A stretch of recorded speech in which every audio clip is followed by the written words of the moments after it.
Anda kerjakan ini, maka akan merubah hidup kita dari mulai di dunia sampai kembali kepada Allah di akhirat. Yang kedua, cepat ya. Setelah sholat, usahakan dari sekarang. Jangan pernah tinggal. Jadilah ahli Al-Quran. Ini amanah saya. Saya ulang. Jadi ahli Al-Quran. Ahli Quran dibagi 3. Ini hadisnya sudah sahih. Kalau bapak ibu bisa dekat dengan Al-Quran, ada langsung jaminan dari hadis Nabi. Imam Al-Bukhari yang menyampaikannya dalam kitab sahihnya. Imam Al-Bukhari menerima hadis ini karena beliau tak jumpa dengan Nabi. Wafat tahun 261 Hijriah. Wafat beliau. Tapi yang paling menarik, beliau cari sampai ketemu dengan Nabi. Hadisnya. Beliau mendapatkan hadis ini dari Hajjaj bin Minhal. Hajjaj bin Minhal mendapatkan hadis ini dari Syu'bah. Syu'bah mendapatkan hadis ini dari Alqamah bin Marsad. Alqamah bin Marsad mendapatkan hadis ini dari Sa'ad bin Ubaidah. Sa'ad bin Ubaidah mendapatkan hadis ini dari Abu Abdurrahman As-Sulami. Abu Abdurrahman As-Sulami mendapatkan hadis ini dari Utsman bin Affan dan Ali bin Abi Thalib radhiyallahu taala anhuma. Keduanya mendapatkan dari Nabi sallallahu alaihi wasallam. Perhatikan kalimat nabinya. Khairukum man ta'allamal Qur'ana wa 'allama. Kalau ada orang hebat, orang baik, kata Nabi, maka yang terbaik di antara orang baik itu, yang terhebat di antara orang hebat itu, hanya satu, yaitu ahli Al-Quran. Siapa yang mau belajar Quran dan mengamalkan isinya. Ini janji Nabi. Anda belajar Quran, amalkan isinya, jadi orang hebat. Dipraktikkan oleh ulama. Caranya ada 3. Pertama untuk pemula. Jadi ahli Quran kalangan pertama yang senang baca Quran. Mulai baca dulu, target. Khatam dalam sebulan, 1 hari 1 juz. Kalau mau mudah, jangan dipaksakan sekali baca 1 juz. 1 juz 1 hari bagi 5 bagian sesuai waktu sholat. Subuh, zuhur, asar, maghrib, isya. Dibagi, bagi 5. Misal, juz pertama itu 141 ayat. Ditambah dengan Al-Fatihah. Al-Fatihah saya tak hitung karena sudah hafal kita. Baik, 141 ayat bagi 5. Berapa jumlahnya? 28. Cepat ya. Misal, temukan. 28 ayat kan sedikit saja. Subuh. 28 ayat bagi 2. Sebelum subuh 14, setelah subuh 14. 14 ayat itu kan enggak lama. 5 menit pun tak sampai baca 14 ayat. Anda cuma butuh 5 menit menyelesaikan 14 ayat. 14 ayat setelah sholat subuh, 10 menit saja. Zuhur 5 menit sebelum, 5 menit setelah. Kalau itu konsisten, 1 hari 1 juz, 30 hari 30 juz, dan ringan. Apa yang terjadi? Anda rajin baca, rajin baca, rajin baca. Kalau sudah dekat dengan Al-Quran, Quran yang sering Anda baca itu akan menjaga Anda dalam kehidupan. Anda akan dijaga. Minimal lisan dijaga dari berkata yang kotor. Tangan dijaga dari menyentuh yang haram. Yang hebat di masa Nabi kata para sahabat, jangan dikira semua sahabat Nabi hafal Quran.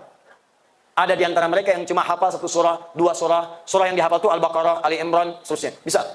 Yang paling dahsyat, ada di antara mereka yang punya wirid sebelum tidur sering membaca surah Al-Quran. Buka kitabnya Imam An-Nawawi, judulnya At-Tibyan fi Adab Hamalatil Quran.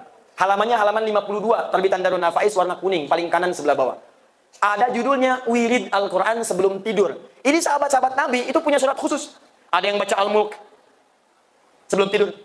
Ada yang baca Al-Ikhlas, Al-Falaq, An-Nas. Ada yang baca ayat kursi. Tapi ada satu di antara mereka yang senang baca Al-Baqarah.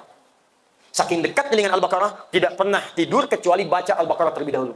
1 kali dia tertidur, lupa belum baca Al-Baqarah. Tiba-tiba dalam tidurnya dia bangun. Kaget. Tangannya kena kawannya. Kawannya bangun. Kenapa kamu? Apa kata orang ini? Wallahi laqad ra'aitul fil manam innal baqarata laqad natuhatni. Saya tadi mimpi dalam tidur, saya diseruduk surat Al-Baqarah. Diseruduk Al-Baqarah. Al-Baqarah itu kan sapi betina. Jadi karena dia belum baca surat Al-Baqarah itu, dalam tidurnya datang sapi betina, nyeruduk dia. Seakan-akan mengatakan, kamu belum baca saya, baca dulu. Saking dekatnya dengan surat itu. Yang rajin baca surah Al-Mulk, dekat. Maka Allah akan jaga jasadnya di alam kuburnya. Yang rajin baca surat Yusuf dengan jiwanya, dengan ikhlasnya, dengan akhlaknya, maka dia akan dibebaskan dari kesedihan dan kesulitan dalam hidupnya. Ada fadilahnya, banyak. Baca kitab-kitab ulama, kita temukan keutamaannya. Hadirkan itu, golongan pertama. Kalau sudah lancar baca yang pertama ini, naik level kedua. Saya cepat. Nanti di akhir, saya berikan cara cepat menghafal Al-Quran. Yang kedua, amalkan isinya dengan cara mengkajinya terlebih dahulu. Jangan sampai selama ini baca, tapi tak paham isi. Punya target. Dalam sebulan, bulan ini saya selesaikan juz amma, saya paham. Besok saya selesaikan misalnya Al-Baqarah. Setahun saya selesaikan Ali Imran. Kalau mau cepat, ini saya berikan rahasia besar. Ini rahasia ya. Saya ulang, ini rahasia di antara kita saja. Kalau mau efektif, keluarkan ayat Al-Quran sesuai dengan profesi Bapak Ibu sekalian. Kalau baca, awal sampai akhir. Menghafal, awal sampai akhir. Tapi kalau ingin amalkan, praktekan, kalau bisa keluarkan yang kita butuhkan. Contoh. Ini saya lihat banyak yang berdagang. Ada di pasar, ada di bangunan, di toko-toko, macam-macam. Kenapa tidak ngaji, keluarkan ayat Quran tentang jual beli. Tentang bisnis. Ayatut tijarah, bimbingan bisnis dalam Al-Quran. Keluarkan ayatnya. Setelah dikeluarkan, kumpul para pedagang semua. Ngaji, cari buya, cari alim, cari ustaz. Kan itu kumpul, itu saja yang dibahas. Praktekkan di pasar. Praktekkan di supermarket. Praktekkan di tempat jual beli. Demi Allah, saya katakan, wallah, demi Allah. Allah menjadi saksi. Tidak pernah ada sahabat, tabi'in, ulama, masyarakat muslim mengamalkan isi Al-Quran dalam perdagangan, kecuali semua bisnis yang akan kembali balik tanpa modal. Kembalinya untung semua. Untung, untung, untung, untung. Abdurrahman bin Auf cuma punya waktu 3 bulan. Modalnya pakaian. Diamalkan isi bimbingan Nabi melalui beliau. Diamalkan 3 bulan jadi orang nomor kaya. Nomor 3 paling kaya di Madinah. Setahun jadi orang paling kaya nomor 1 di Madinah. Kapaknya kapak terbuat dari emas. Cuma setahun. Utsman bin Affan sampai sekarang asetnya masih ada. Sumurnya yang dulu dibebaskan masih ada. Ya, lembah-lembahnya masih ada. Kebun kurmanya masih ada. Kebun kurmanya dibebaskan. Sekarang wilayah itu akan jadi hotel penginapan. Hasilnya diinvestasikan, disedekahkan pada orang-orang Islam atas nama Utsman bin Affan radhiyallahu taala. Masih ada. Bapak ibu, berapa lama jadi ayah? Ibu berapa tahun jadi ibu? Belasan tahun, puluhan tahun. Kenapa tak diturunkan ayat-ayat menjadi ibu dalam Al-Quran? Kenapa tidak dikaji ayat rumah tangga? Adik-adik yang belajar, kenapa nggak mengeluarkan ayat-ayat pelajaran di Quran? Ayat-ayat ilmu ada. Cara cepat menghafal, Quran surah 9 ayat 122. Cara cepat meningkatkan iman sambil belajar, Quran surah 58 ayat 11. Cara cepat mendapatkan kenikmatan dari Allah saat belajar, Quran surah 96 ayat pertama. Ada semua. Yang rumah tangga ada. Yang cari nafkah ada. Quran surah kedua ayat 168. Kalau pengen cepat, Quran surah kedua ayat 172. Ingin cepat lagi, Quran surah 7 ayat ke-96. Ada semua. Apa yang sulit? Keluarkan ayatnya, pelajari. Yang ketiga. Ini bagian terakhir dari ceramah kami. Dan ini saya akan tunjukkan kepada Bapak Ibu. Saking mudahnya kita bisa melakukannya. Yang ketiga, ini yang diinginkan oleh Al-Quran. Praktekkan Al-Quran dalam hidup kita dari ujung kepala sampai ujung kaki.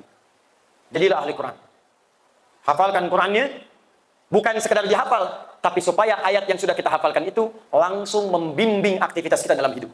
Jadi kalau mau melihat, matanya hadir, mengingatkan penglihatan kita. Hei, ini yang harus dilihat, ini jangan dilihat. Qul lil mu'minina yaghuddu min absarihim. Katakan pada pria-pria beriman, ini yang dilihat, ini tak boleh dilihat. Kalau itu bisa dilakukan, jadi ahli Quran yang hebat. Tak ada orang keluar surau tertukar sandal. Tak ada. Begitu mau keluar, mau pakai sandal orang, itu bukan punya kamu, palingkan. Jangan ambil. Tak ada orang salah tanda tangan, pejabat tanda tangan proyek salah, tak ada. Begitu akan tanda tangan, ayatnya berkata, wailul lil mutaffifin, celaka orang yang curang. Wailul lil mukadzibin, celaka kalau berdusta. Muncul ayatnya, bukan cuma hatinya mengatakan jangan lakukan, ayatnya langsung muncul. Ingat ya, tangan orang tahiyat tidak akan pernah dipakai maksiat, malu pada Allah. Dalam sholat kita tiap hari tahiyat, tahiyatulillah, tahiyatulillah. Tangan orang tahiyat menunjuk pada ketaatan pada Allah. Jangan sampai dipakai maksiat, sampai tangan bingung. Ini sholat dipakai, maksiat dipakai, malu pada Allah. Tangan orang tahiyat tak pernah dipakai maksiat. Anda pergi, datang ke kantor, datang proyek disodorkan, Pak, minta tanda tangan. Boleh. Baca dulu, ini tidak bagus, perbaiki dulu. Pak, ini ada fee-nya Pak, 100 juta. Maaf, jari orang tahiyat tidak akan pernah dipakai maksiat. Ambil lagi. Ke toko, ada yang nyogok, Pak, turunkan Pak, ganti kwitansinya. Maaf, tangan orang tahiyat tak bisa dipakai maksiat. Jawab.